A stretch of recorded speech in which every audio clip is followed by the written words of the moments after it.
এ থেকে আরও জানা গেল, কোন মহিলা মুসলমান হয়ে যদি তার কাফের স্বামীর বিবাহ বন্ধন থেকে চলে আসে, তাহলে ওই কাফেরকে বিবাহের সময় নির্ধারিত মহরানা ফেরত দিতে হবে। 29 মুসলমানদের ইমামের কাছে কাফেরদের কেউ ফেরত আসলে তাকে কাফেরদের কাছে ফেরত দিতে হবে। এই শর্ত ওই ব্যক্তির ক্ষেত্রে প্রযোজ্য হবে না যে তাদের থেকে পালিয়ে এসে ইমামের কাছে না এসে অন্য কোন দেশে আশ্রয় নিল। তাছাড়া ইমামের কাছে ফেরত আসলেও কাফেরদের থেকে ফেরত চাওয়ার তলব না আসলে ফেরত দেওয়া জরুরি নয়। 30 চুক্তি মোতাবেক কোন মুসলমানকে কাফেরদের দূতের হাতে ফেরত দিলে সেই মুসলিম যদি রাস্তায় সেই দূতদেরকে হত্যা করে ফেলে, তাহলে কিসাস স্বরূপ ওই মুসলমানকে হত্যা করা আবশ্যক নয়। মুসলিমদের ইমামের উপরের কোন দায় বার্তায় না।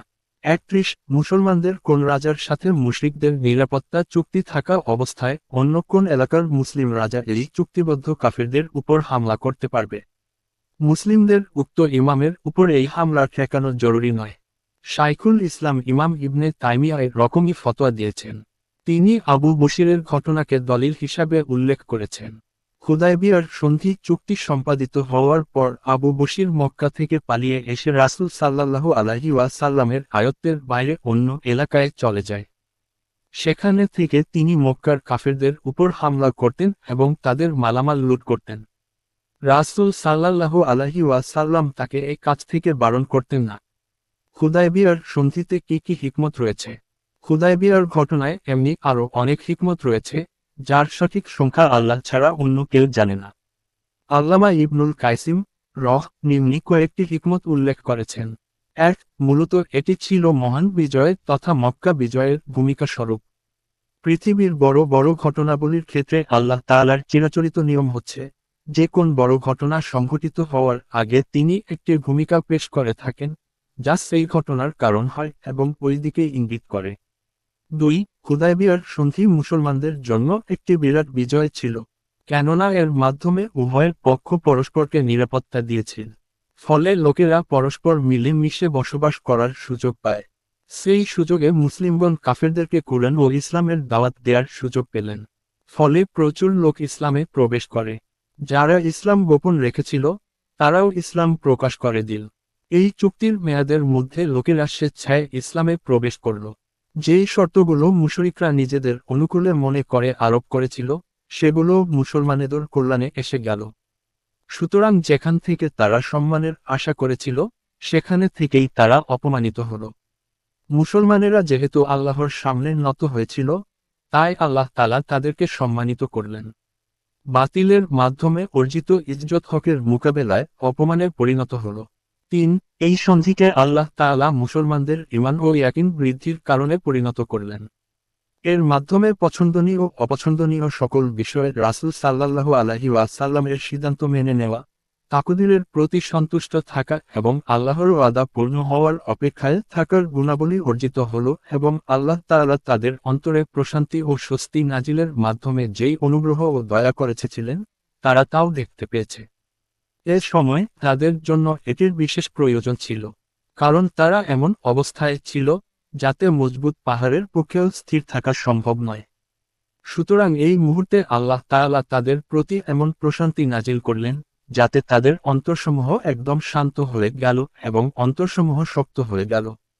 সেই সাথে তাদের ঈমানও বৃদ্ধি পেল। 4 হুদায়বিয়ার সন্ধিকে আল্লাহ তাআলা তার রাসূলের পিছনের গুনাহসমূহ ক্ষমা করা, তার প্রতি আল্লাহর নেয়ামত পূর্ণ করা, সিরাতুল মুস্তাকিমের দিকে তাকে হেদায়াত করা ও তার প্রতি সাহায্য প্রেরণ করে তাকে বিজয়ী করার মাধ্যম বানিয়েছেন। এর মাধ্যমে আল্লাহ তাআলা তার রাসূলের অন্তরকে খুলে দিয়েছেন। হুদায়বিয়ার সন্ধির স্থানে যখন মুমিনদের অন্তর কাঁপছিল, তখন আল্লাহ তাআলা তাদের অন্তরে প্রশান্তি নাজিল করলেন। এই প্রশান্তি নাজিলের মাধ্যমে তাদের ঈমান বৃদ্ধি পেল। অতঃপর আল্লাহ তাআলা এখানে রাসূলের হাতে বায়াতের কথা উল্লেখ করেছেন। এই বায়াতকে এমন জোর দিয়ে উল্লেখ করা হয়েছে যে, এই বায়াতও যেন আল্লাহর হাতেই হচ্ছে। রাসূল সাল্লাল্লাহু আলাইহি ওয়াসাল্লামের পবিত্র হাত যখন তাদের হাতের উপর ছিল, তখন আল্লাহ তাআলার পবিত্র হাত তাদের হাতের উপর ছিল।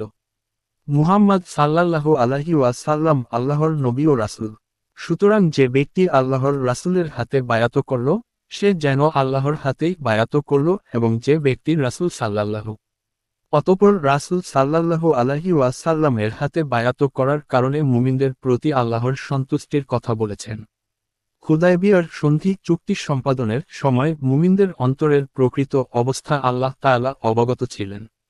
সুতরাং আল্লাহ তাআলা তাদের অন্তরে প্রশান্তি নাজিল করলেন এবং তাদেরকে প্রচুর বিজয় ও গনিমত দান করলেন। খায়বার বিজয়ের মাধ্যমেই এই বিজয়ের সূচনা হয়েছিল। এরপর থেকেই বিজয় অব্যাহত থাকে। এরপর আল্লাহ তাআলা মুসলমানদের উপর কাফিরদের হাত উঠানোকে, আক্রমণকে প্রতিহত করার কথা উল্লেখ করেছেন। এখানে কোন শ্রেণীর কাফের উদ্দেশ্য তার ব্যাখ্যা নিয়ে আলেমদের মধ্যে মতভেদ রয়েছে। কেউ বলেছেন মক্কার কাফেরদেরকে মুসলমানদের সাথে যুদ্ধ করা থেকে ফিরিয়ে রেখেছিলেন এবং তাদের ক্ষতি থেকে মুসলমানদেরকে হেফাজত করেছিলেন। কেউ কেউ বলেছেন এরা হচ্ছে ইহুদি। সাহাবীগণ যখন মদিনা হতে বের হলেন, তখন তারা মদিনায় অবস্থানকারী মুসলিমদের উপর আক্রমণ করার পরিকল্পনা করছিল। আল্লাহ তাআলা তাদের থেকে মদিনার মুসলিমদেরকে হেফাজত করেছেন। আবার কেউ কেউ বলেছেন এরা হচ্ছে খায়বারে বসবাসকারী ইহুদি এবং তাদের দুই বন্ধু গোত্র আসাদ ও গাতফান। তবে এই ক্ষেত্রে সঠিক কথা হচ্ছে, ইসলাম ও মুসলমানদের সকল শত্রু এর অন্তর্ভুক্ত হতে পারে। আল্লাহ তাআলা বলেন, আল্লাহ তোমাদেরকে বিপুল পরিমাণ যুদ্ধলব্ধ সম্পদের ওয়াদা দিয়েছেন, যা তোমরা লাভ করবে। তিনি তা তোমাদের জন্য ত্বরান্বিত করবেন। তিনি তোমাদের থেকে শত্রুদের স্তব্ধ করে দিয়েছেন যাতে এটা মুমিনদের জন্য এক নিদর্শন হয় এবং তোমাদেরকে সরল পথে পরিচালিত করেন। সূরা ফাতাহ 20। মুসলমানদের উপর থেকে শত্রুদের হাত প্রতিহত করাকে একটি আয়াত, নিদর্শন হিসাবে উল্লেখ করা হয়েছে। কারণ মুসলমানদের সংখ্যা অল্প হওয়া সত্ত্বেও আল্লাহ তাআলা তাদেরকে বরাবরই বিজয় দান করেছেন এবং শত্রুদের অনিষ্ট হতে তাদেরকে রক্ষা করেছেন। এটি অবশ্যই একটি নিদর্শন ও বিরাট নেয়ামত। কেউ কেউ বলেছেন এখানে আয়াত, নিদর্শন বলতে খায়বার বিজয়কে বোঝানো হয়েছে। উপরের আয়াতে আল্লাহ তাআলা মুসলমানদেরকে হেদায়াতের নেয়ামত দেওয়ার কথাও বলেছেন। এটি হচ্ছে আল্লাহ তাআলার পক্ষ হতে তাদের জন্য সবচেয়ে বড় নেয়ামত। এরপর আল্লাহ তাআলা মুসলমানদেরকে এমন অনেক গনিমত ও বিজয় দান করার ওয়াদা করেছেন, যা তারা সেই মুহূর্তে কল্পনাও করতে পারেনি। এই বিজয়গুলোর সম্পর্কে আলেমগণ মতভেদ করেছেন। কেউ বলেছেন এখানে মক্কা বিজয়কে বোঝানো হয়েছে, কেউ বলেছেন পারস্য ও রোম উদ্দেশ্য, আবার কেউ বলেছেন খায়বার বিজয়ের পর পূর্ব ও পশ্চিমের দেশসমূহের বিজয়ের উদ্দেশ্য। অতঃপর আল্লাহ তাআলা বলেছেন কাফেররা যদি আল্লাহর অলিদের সাথে যুদ্ধ করে, তাহলে তারা অবশ্যই পৃষ্ঠ প্রদর্শন করবে। আল্লাহর বান্দাদের মধ্যে আল্লাহ তাআলার এই সুন্নাতি রীতি চলে আসছে। আর আল্লাহর এই সুন্নাতের মধ্যে কোন পরিবর্তন নেই। এখানে একটি প্রশ্ন উত্থাপিত হয় যে, উপরোক্ত সুন্নাত অনুযায়ী উহুদ যুদ্ধের দিন মুসলমানদের জন্য আল্লাহর সাহায্য আসল না কেন? এই প্রশ্নের জবাব এই যে, আল্লাহ তাআলার সাহায্য আসার জন্য তাকওয়া ও সবরের শর্ত ছিল। উহুদ যুদ্ধের দিন মুসলিমগণ সবুর করতে পারেনি বলে এবং তাকওয়ার পথ অবলম্বন না করে রাসূলের হুকুম অমান্য করেছিল বলে ওয়াদা পূর্ণ হয়নি। অতঃপর আল্লাহ তাআলা অসহায় নারী পুরুষদেরকে রক্ষা করার জন্য কাফিরদের উপর থেকে তাদের হামলাকে প্রতিহত করেছেন। সুতরাং এই দুর্বল ও অসহায় লোকদের কারণেই কাফিরদের উপর হতে শাস্তিকে প্রতিহত করেছেন। কেননা তখনও বেশ কিছু দুর্বল মুসলিম কাফেরদের কাতারে ছিল এবং তাদের ঈমান কাফেরদের নিকট গোপন ছিল। তারা বাধ্য হয়ে কাফের পক্ষ হয়ে মুসলমানদের বিরুদ্ধে যুদ্ধ করতে এসেছিল। সুতরাং এই অবস্থায় যদি আল্লাহ তাআলা মুসলমানদেরকে কাফেরদের উপর সক্ষম করে দিতেন, তাহলে এই দুর্বল মুসলিমরাও মারা যেত। যেমন রাসূল সাল্লাল্লাহু আলাইহি ওয়াসাল্লাম মুসলমানদের মাঝে অবস্থান করার কারণে আল্লাহ তাআলা তাদেরকে আযাব থেকে রক্ষা করেছেন। অতঃপর আল্লাহ তাআলা কাফিরদের অন্তরের মূর্খতাযোগের জেদ পোষণ করার কথা আলোচনা করেছেন। মূর্খতা ও জুলুমের কারণেই তাদের অন্তরে এই জেদ তৈরি হয়েছিল। এই জেদ ও হিংসার মোকাবেলায় আল্লাহ তাআলা তার বন্ধুদের অন্তরে প্রশান্তি ও স্বস্তি অবতরণ করেছেন এবং তাদের জন্য তাকওয়ার, সংযমের বাক্য অপরিহার্য করে দিলেন। তাকওয়ার বাক্য দ্বারা সেই সমস্ত বাক্য উদ্দেশ্য যার মাধ্যমে আল্লাহর সন্তুষ্টি কামনা করা হয়। এগুলোর মধ্যে সর্বোচ্চ ও সর্বশ্রেষ্ঠ হচ্ছে কালিমাতুল ইখলাস তথা লা ইলাহা ইল্লাল্লাহ।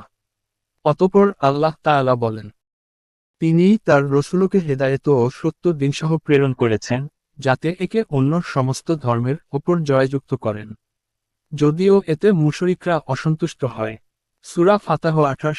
সুতরাং আল্লাহ তাআলা এই দিনকে পরিপূর্ণ করার অঙ্গীকার করেছেন এবং ইহাকে পৃথিবীর সমস্ত দিনের উপর বিজয়ী করার দায়িত্ব নিয়েছেন। এই ঘোষণার মাধ্যমে মুমিনদের অন্তরকে শক্তিশালী করা হয়েছে এবং এর মাধ্যমে তাদেরকে সুসংবাদ দেয়া হয়েছে। এই সুসংবাদের মাধ্যমে তাদের এই দৃঢ় বিশ্বাস অর্জিত হয়েছে যে আল্লাহ তাআলা অবশ্যই এই দিনকে পরিপূর্ণ করবেন। হুদায়বিয়ার দিন বাহ্যিকভাবে মুসলমানদের যে পরাজয় হয়েছে তা দেখে এমনটি বোঝার সুযোগ নেই যে আল্লাহ তাআলা রাসূলের দুশমনদেরকে সাহায্য করেছেন এবং তার দিন থেকে মুখ ফিরিয়ে নিয়েছেন। এটি কিভাবে সম্ভব? অথচ আল্লাহ তাআলা তার রাসূলকে দিনে হকসহ প্রেরণ করেছেন এবং ওয়াদা করেছেন যে তিনি তার দিনকে সকল দিনের উপর বিজয়ী করবেন। পরিশেষে আল্লাহ তাআলা তার রাসূল এবং রাসূলের পবিত্র জামাতের খুব প্রশংসা করেছেন। অথচ রাফেজিরা, শিয়ারা এর বিপরীত করে অর্থাৎ রাসূলের সাহাবীদের কুৎসা বর্ণনা করে থাকে।